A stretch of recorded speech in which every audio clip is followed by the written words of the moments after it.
What's going on, guys? Back in the dumpster, another Dumpster Talk podcast. We're here with me and Todd, and we have a special guest with us. We have Erika Bodell. So thank you very much for coming on today. Thanks for having me. Really appreciate it. We love, we always connect with you at a number of events around the area, and you're always just a smiling face and great to talk to. Thanks. So yeah, you are the Director of Business Development at TriStarr. I am. I don't know if you want to kind of give us a little bit of background about yourself, what your career has kind of looked like in the early stages of it, or whatever's led you here. Sure. It's been a journey. So I now work at TriStarr. I had started as a recruiter. We are a staffing recruiting firm specializing in administrative and clerical positions from admin assistant all the way up to C-level, director of HR, VP of manufacturing, things like that. But historically, I graduated from college with a degree in graphic design, and I was an art director for an advertising agency in Southern Connecticut. So did that for many years, and then took about 15 or 20 years off to raise kids. So it was good because I could freelance during that time, and got everyone on their way, and I actually dipped my toe back into career opportunities and worked at Franklin and Marshall College in human resources part-time. And then when that contract finished, I said, let me go to TriStarr and see if they can help me find my next thing. Nice. And Scott Fiore, the president of TriStarr, said, come work for me. And it's been wonderful. So I've been there about 7 years now. Wow. Nice. What kind of inspired you to kind of take the path of staffing and recruitment? I fell into it because I needed it myself as a candidate.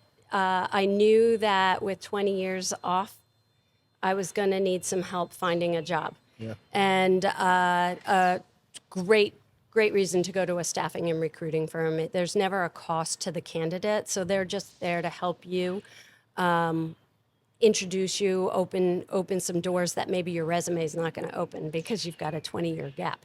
Mm-hmm. But we do a pretty thorough vetting process. We do interview everyone face to face, so you can really get to know the person and understand that gap. Understand what are those soft skills that you're not seeing. Someone's very personable or an attention to detail. So I knew that they'd be able to open some doors for me that my resume wouldn't. And it just so happened I ended up working for them. And I'll tell you, the first time you offer someone a job and you hook them up with a job, the smile on their face and the sense of satisfaction you get, I was hooked. And I was like, all right, recruiting's it. That seems like an awesome job. Do you work with a certain specific maybe age group, or do you work with kind of everyone looking for a job? Pretty much anyone, 18 and above. And there's always a good reason to work with maybe the younger group because they don't have a fully fleshed out resume. They don't have a lot on it. So that's when getting to know people, getting to know recruiters, we can speak to, I always use the term, this person has an old-fashioned work ethic. Companies know that. They know what that means, and that's not going to show up on a resume. So, and then someone who's pivoting in a career, like I did, or we see a lot of teachers right now and bankers who are leaving and saying, I want to do something else. It's a good opportunity to utilize a staffing and recruiting firm to do something like that. Yeah, for sure. I'm sure there's a lot of, we graduated high school during COVID, and we know all how crazy that was. Did you see a big change kind of after COVID when it comes to staffing and recruitment? Absolutely. I always say before COVID, we were gatherers. A lot of people would come into our database. They would sit there, and as we got opportunities, we would submit them to clients for consideration for jobs. And we had more people looking for jobs back then. Now we're hunters. We are individually recruiting for every job we get from a client. They're a little bit more one-offs, not the typical admin assistant. So we're always looking. We're at unprecedented unemployment lows right now in Lancaster County, so it's really difficult to find those candidates. So we're usually finding them and pulling them from another job. Yeah. So Yeah. that's where culture is very important at a company, because that's the number one reason people are leaving their current jobs. Yeah. And does TriStarr try to be at the certain events or certain things around the area to get their name out there? And how do you find someone who's maybe not happy in one job Sure. and connect them to like the next? So for the candidates, on the candidate side, we go to job fairs throughout Lancaster, York, Harrisburg, and get a lot of candidates that way. We have a really robust referral system. So if you're someone who got a job through TriStarr and refers a friend who also gets a job through TriStarr, that first person gets cash. Wow. Oh, nice. So that's nice. And then you've got that sense of ownership of that referral. Someone's not going to refer someone who's not going to do a good job. Yeah. So that's always good. And as far as the client side, Todd, you're in business development. It's all about getting your face, your name out there, because I can never sell staffing to someone who doesn't need it. So being out there, trying to establish TriStarr and what we do as the premier staffing firm in Lancaster County and beyond is really important. So going to SHRM events, the Society of Human Resource Management, chamber events. I belong to a whole slew of chambers. I'm sure we see you each other. everywhere. Yeah. Kind of like sod metal. Yep. But that way in 1 month, 4 months, 6 months, you need staffing. You're having a hard time fulfilling a project, or you're not sure where your budget's coming from, but you need to staff up for a little while. That's a great reason to use a staffing firm. Yeah, I always think it's crazy when we go to events and they put up the graphs on the board, and there's not, like when we were at, I think it was the St. Joe's event, there was a graph that showed there's not even enough people in our area to fill the jobs, which is just crazy to me. And a lot of the events we go to, they really make it a point that we need to keep people here. What do you guys see as the kind of importance of that? It's really important to fulfill the workforce. What's happening is people are coming here to go to school and then they're leaving. And what we want to do is make it enticing for them to stay. And I think Lancaster is doing a great job of enticing the younger generation to come here and to stay. Corporations are doing more of a concerted effort to recruit from afar and bring whole families in. For myself, my husband and I came here 27 years ago from Connecticut, and we said, we'll be here for 3 or 5 years. 27 years later, I wouldn't leave. It's a great place to live, work, raise a family, and we have to get that message out there. For sure. You think what is kind of the typical company that TriStarr could kind of, like, do you guys have certain companies you're looking to get employment for, or will you do all small and large? It is funny. We don't specify one kind of company. We'll do mom and pop shops where they just need maybe a part-time bookkeeper. Okay. And they've got 3 people working, and they're like, we can't put another person on our payroll. Perfect reason to use TriStarr. You can put a part-timer and we'll take care of the payroll, which means the HR burden, the unemployment burden, workers' comp, all that good stuff. So we do a lot of that. We work with law firms. We work with manufacturing companies. I know sometimes I see you at the manufacturing network and people kind of say, well, you don't put in light industrial or skilled labor. But everyone has that business office within their company where we can put in administrative people, controllers, HR, those kind of people. So we do support large and small, big call centers we can do, all the way down to just a single placement. We're pretty popular and well known in the nonprofits here in Lancaster County and beyond, so we do a lot of support with them. What are the advantages kind of for the clients and the candidates when they utilize a staffing? On the candidate side, we can open some doors that maybe their resume couldn't open. And anyone who's ever looked for a job recently knows you go on Indeed and you hit apply, and you never hear back. So going with a staffing firm, we're very conscious about keeping those touches, keeping the communication open, and really trying to find a position for the candidates that come through the door. And for the clients, it's the same thing. They can post something on Indeed, they get 4,000 resumes to get maybe 2 viable candidates, and then one of them ghosts. So we're kind of taking that first interview process off the books for them. We're interviewing every single person face to face, whether it's via video or in person. That way, they have to go through some testing. They have to go through some reference checking. So if they've kind of come through our TriStarr process, the chances of them flaking or ghosting a client are going to be a lot lower. Yeah. And we're only going to give the client qualified candidates for that specific job. So they're not going to get those ones that are unqualified or uneducated for what they're requiring. So it's as if the first interview's already happened. Yeah. Do you have any like cool like stories, like success stories of people kind of coming on that you've worked with? Years ago, I had a young woman come in when I was a recruiter.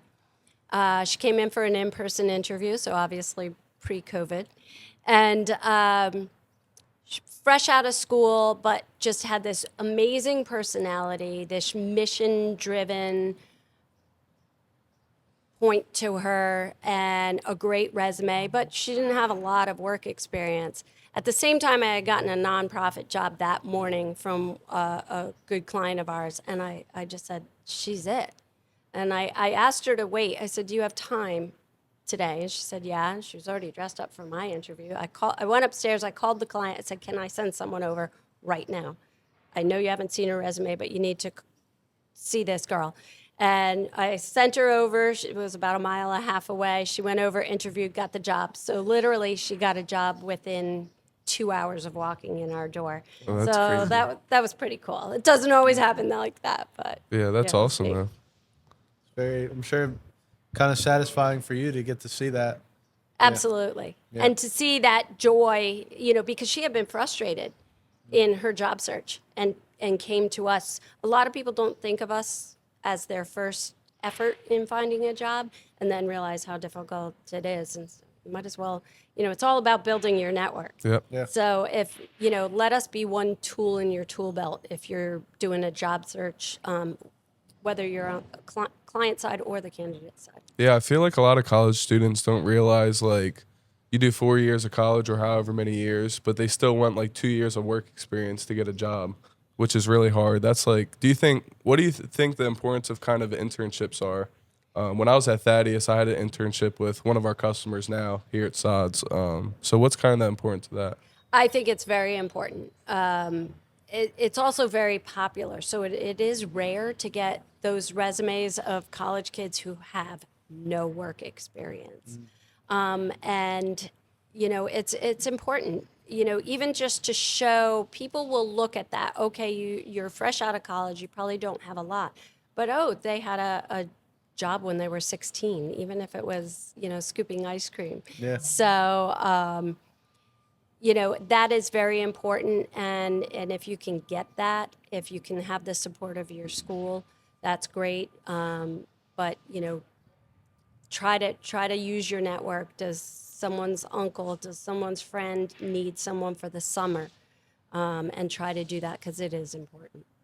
Yeah, sure. for sure. I still remember my first job was over at Smith's across the street there. And it definitely started my work career out. I will say that. Kind Yeah. of showed me some work ethic and yeah. I really love the internship. Like I said, I went to Thaddeus, so I didn't stay on campus. I commuted. Sure. So in between classes, I had a company about 2 or 3 blocks from where my classroom was, and I would just go work there in between classes every day. Oh, that's nice. Which it's kind of like a full circle moment because I came back here to work full time, and then now they're one of our customers and they have our dumpster there. So it's definitely internships. You kind of, it's what you make of it, I would say. Absolutely. Like I'm sure not every internship's the same, but it's kind of whatever you make out of it. I had a great time at mine. Yeah, no, it's great. All my kids had internships. growing up, and I can definitely say it helped them all get that first job out of college. It, like you said, Alex, it's the work ethic. You're proving yourself. You're also getting a reference, probably, as long as you did a good job. So that goes a long way for that first job. And I kind of found like I got 9 months of experience because I did it for one school year, and it flew by. And not every internship's paid, but mine was. So it was a way that I could get gas money for commuting and kind of not have to waste too much time in between classes. Sure, yeah. It was great for me. What are some of the strategies or practices you guys kind of implement to tie a candidate to the best kind of company? We do a lot of assessment testing from, Microsoft Office Suite to behavioral assessments, things like attention to detail. So that definitely helps.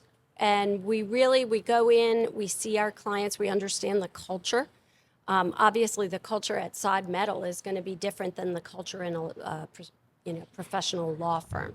So we really try to match those personalities and send people who are going to fit with that culture. And I think our clients definitely appreciate it. I know our candidates do.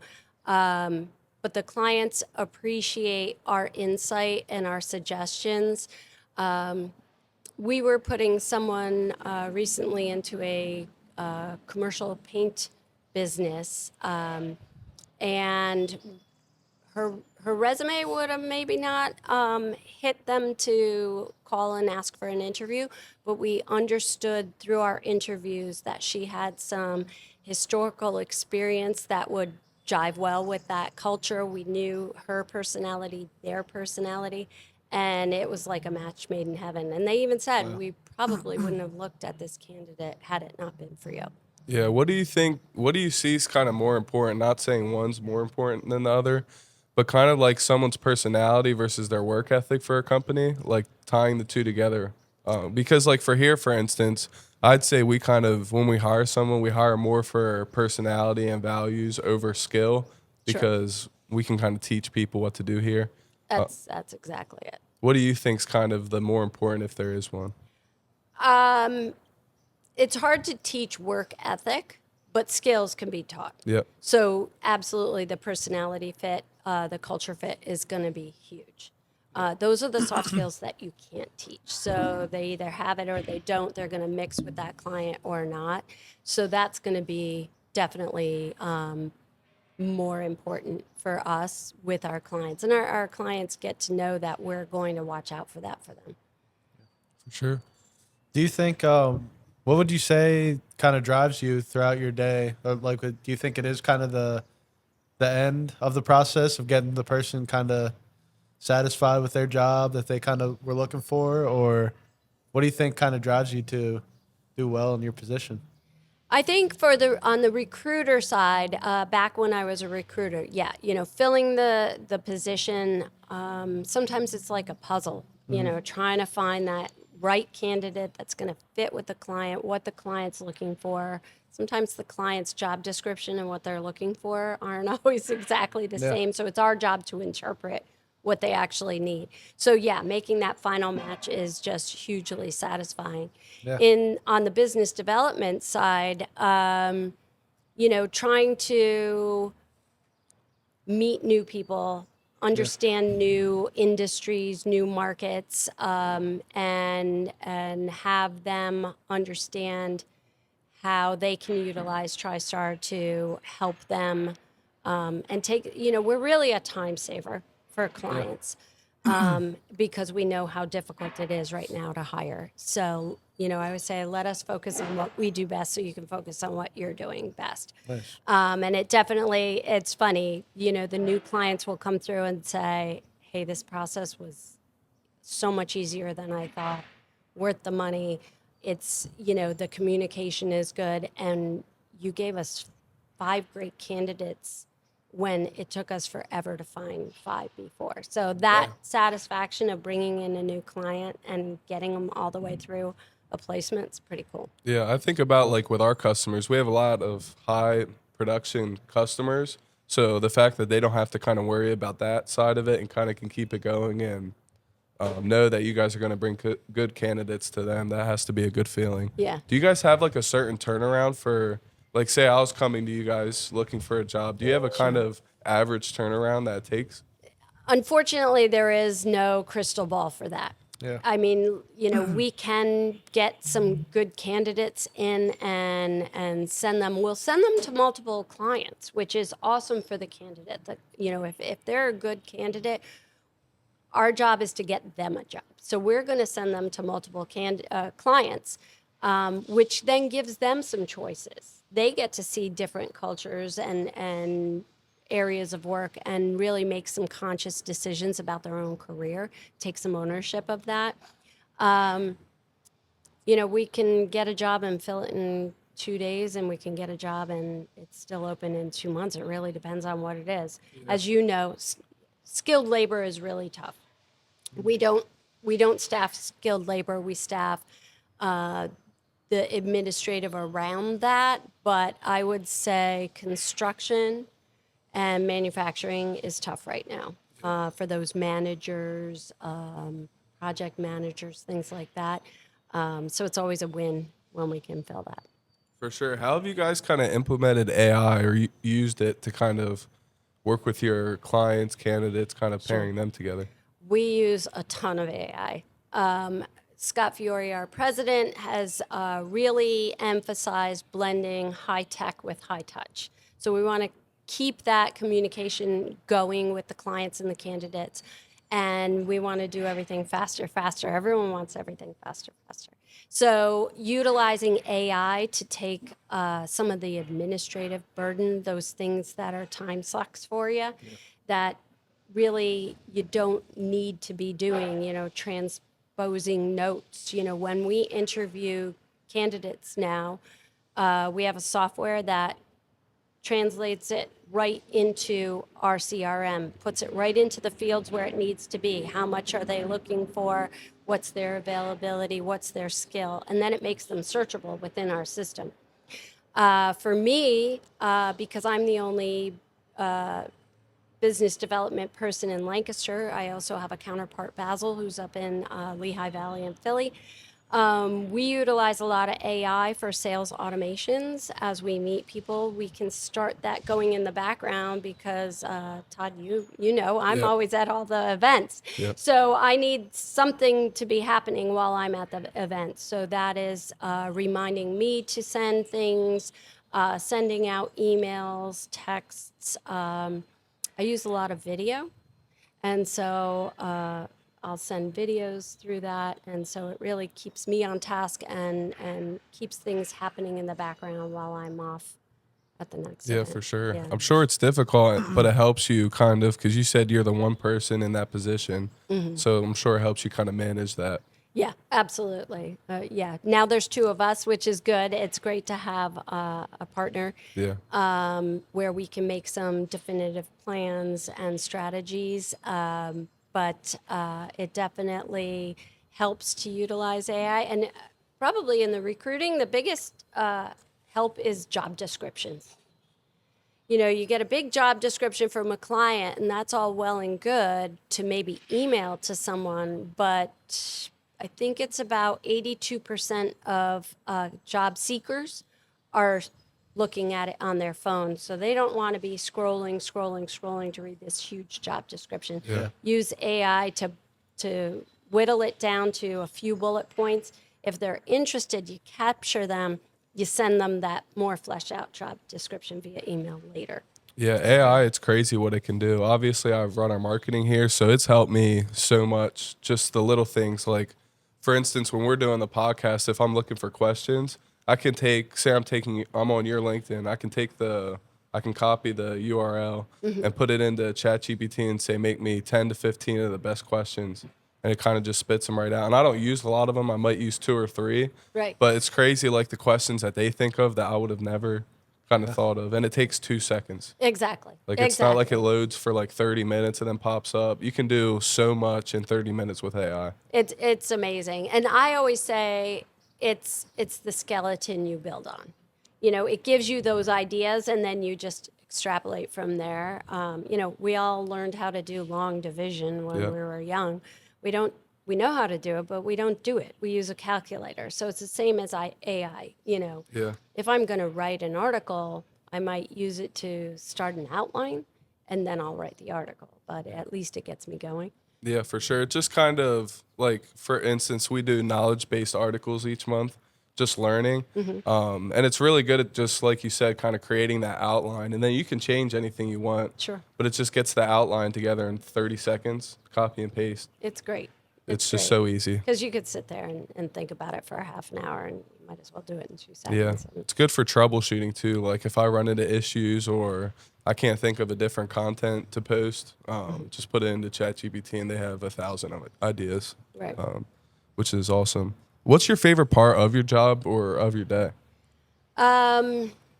Definitely the networking, the meeting people. You know me, I can talk to anyone. So I love that. I love going on the industry tours through the chamber and learning about new businesses that I have no idea what they do. So that's fascinating to me. I love to learn and I love to meet new people. It was kind of an easy transition to go into the sales role from the recruiting role. I remember my husband texting my boss one Friday night. He said, I'm trying to have a date with my wife and she's sitting out giving her cards out at the bar recruiting everyone.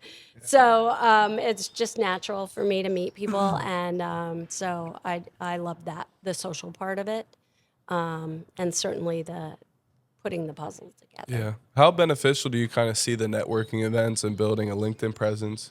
We know you're on there a good bit. Yeah, it's huge. It's huge. Especially, in the business world, say on the client side, it gives you legitimacy. It just helps, I'm the first one to make an intro for 2 people who I think should meet, even if it has nothing to do with my success, in staffing and recruiting. If I can make those connections and help someone, eventually it will come back and, help me as well. But I love being able to connect people. So I think, in business-wise, LinkedIn is the Bible. Yeah. And the networking events, you're getting in front of people that you would normally not be in front of if you're not in that industry. With staffing and recruiting, we're involved in all industries, so it's a little True. tougher. Yeah, for sure. So I'm meeting those people and everything. I mean, even I was in the Charlotte airport last week and I told the guy to check out Sod Metal Recycling because he had a foundry and I was asking him, Nice. where do you buy your metal? Where do you get it? He's in Maryland. And I said, you got to check these guys out. Wow, Got a sweet. podcast. Thank And you. so he wrote down dumpster talks and everything. So, I don't know if anything will come of it, but, hey, that's pretty cool. I Yeah. love It's making those awesome. connections. We really Yeah. appreciate that. Yeah, sure. It's cool to see, like, when we first started going to events, like, there's a lot of different companies and different industries, and we would always ask Dan, like, why are we going to an event that it's, like, primarily, like, financial people? Sure. But you never know kind of who they're married to, who they know. They might switch jobs. So it's really interesting on how you can meet someone 3 years ago, and you might not need each other at all kind of business-wise, but then 3 years later down the line, they might be working at a company we're looking at working at. So Yeah. it's it really is pretty interesting how cool. that kind of works. Do you have any hobbies like outside of work or Yeah. anything that you like to just get away and just Yeah. away I from work. love to ski. Having moved to Pennsylvania, it's a little tougher because I was Yeah. from New England, but hoping to do a big trip this year. That'll be fun. And I play tennis a couple times a week and have recently picked up pickleball, which is fun. Nice. I could do that with all of my kids who have different levels of athletic ability. So it's an all-on battle when the family gets together to play pickleball. So Yeah. that's fun. I haven't tried pickleball yet, but I know it's very popular it looks nowadays. fun. It's cool. Tennis It's is a cool. hard sport. It's funny. My tennis pro said the first time you play tennis is not fun. It's probably not fun until about the 10th time, but the first time you play pickleball is fun. And I was like, he's right. But yeah, no, tennis is fun. It's social. I've attempted golf. I'm not very good, although I did Same. win at mini golf yesterday. So Nice. There you Yeah, I'm go. not the best at it. I'm okay Golf. at putting. But my family is very competitive. We play a lot of games, cards. Every summer we have a big family reunion, and we have a Survivor challenge, and we just do all out Survivor games down to puzzles and things like that. So it's a lot of fun. That's cool. That's fun. We know you're a Giants fan. It's the first time having a fellow Giants fan in the Yes, dumpster, let's go. which is awesome. You're outnumbered. Yeah. Had to sneak that in there a little bit. I wonder. Yeah. I guess we haven't. There's not been one Giants fan in. No, nope. Wow. That's that. Todd and I connected on that a long time ago. So. Yeah. It's cool. Yep. So how did the corporate culture kind of evolve and change over time? It used to be that you got a job in a company and you towed the line and you did what they said and you put in your 9 to 5 and that was it. And I think COVID changed everything. You had the realization that quite a few jobs would work remotely.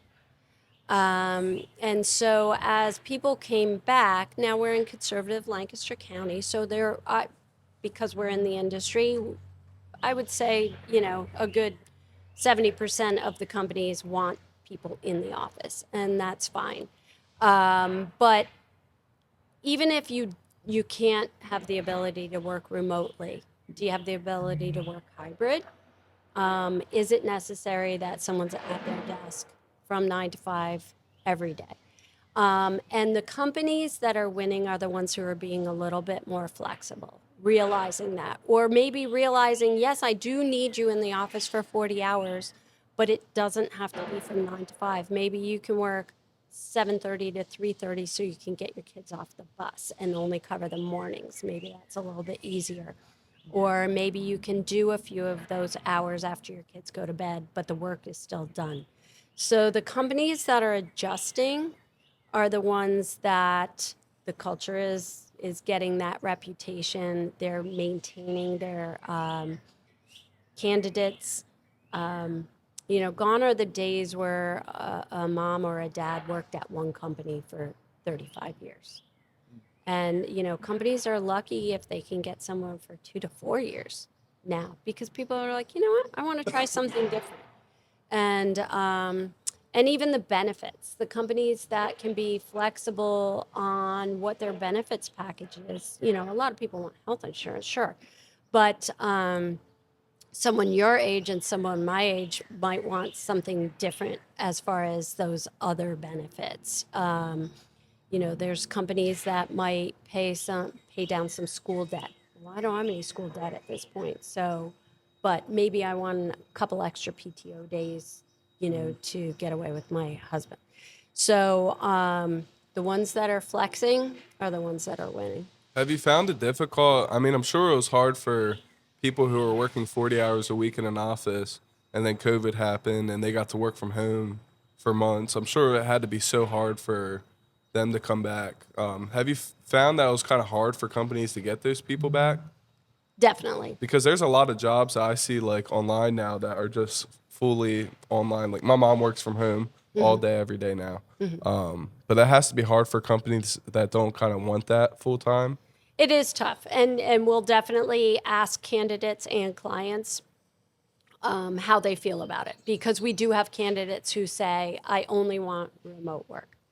And that is a little tougher in Lancaster County. There's certain things like, call centers that you can do remotely, but it still requires you to be on. It's difficult when someone says, well, I have kids that I need to be home for, and so I need to work remotely. Those are two different things. It's very difficult to work a full-time job and raise children at the same time, full-time. You just definitely still need some help there. And then as far as the remote, we're also finding that people of your generation coming out of COVID, you said you graduated during COVID, are finding the need that they want to be around people. It's harder to learn a new job virtually. So I think about how much you guys are learning from the veterans here at SOD. How would you learn that in a book? It'd be impossible. It would be impossible. Yeah. So, And certain jobs, I feel like you need to be hands-on. Like for here, I don't think there's one role here that could be fully kind of just like online or from home. no, You kind of need that mix, but not everyone's looking for that, so it has to make it tough for them. right. Yeah. And, it depends on the industry. Yeah. And, and I think there's so much to be said from the knowledge gained by observation and being in the thick of it, overhearing conversations, overhearing how you're talking to a client or, another peer and learning that and how much inherent knowledge you're getting from those veterans who've been in the job forever. I mean, because you can learn the technical stuff, but I'm sure Mike and Dan can tell you, if you do this, Yeah. it makes it easier, you Yep. know. It's harder to do that if you're on Zoom, Yeah. I would say. So say I was a company that might be struggling with recruiting, what we're doing is just not working, and we're looking for a company like TriStarr to work with. How's the best way to kind of get in there with you guys? Just reach out. We have a pretty robust website. We have a featured candidates page. And so any of those superstars that we see come in the door, we'll feature them on our website, and anyone is welcome to go in, check them out, and they can always say, "Hey, I was on your featured candidates page, and this is kind of the person we were looking for. How do we do this?"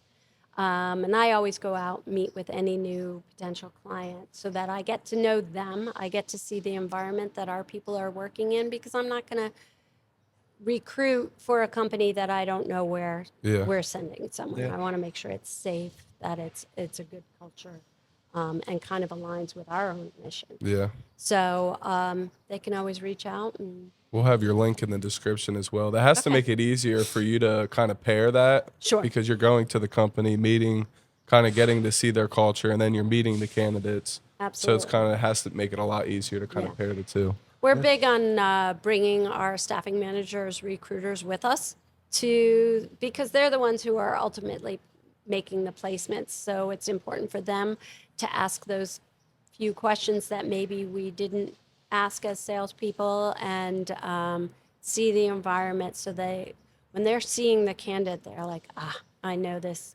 guy or girl, or it's going to fit in so well there. Yeah.